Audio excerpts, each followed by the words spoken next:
ডাকসু ইস্যুতে বিভক্তি দুর্বল হচ্ছে এনসিপি। ঢাকা বিশ্ববিদ্যালয়ের আসন্ন ডাকসু নির্বাচন ঘিরে বিভাজন দেখা দিয়েছে গত বছরের গণ অভ্যুত্থানের নেতৃত্ব দেওয়া বৈষম্য বিরোধী ছাত্র আন্দোলনের শিক্ষার্থীদের মধ্যে।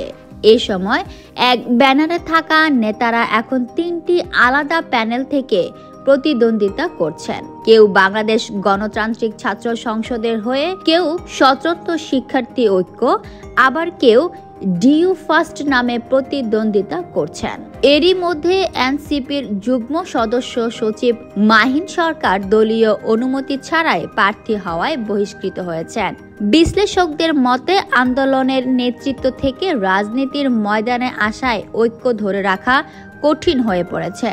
তবে এনসিপি নেতাদের দাবি এটিকে বিরোধ নয়, বরং গণতন্ত্রের সৌন্দর্য হিসেবে দেখা উচিত। এখন দেখার বিষয় ডাকসু নির্বাচনে এই বিভক্ত নেতৃত্ব কি গত বছরের মতোই ক্যাম্পাসে প্রভাব বিস্তার করতে পারে কিনা।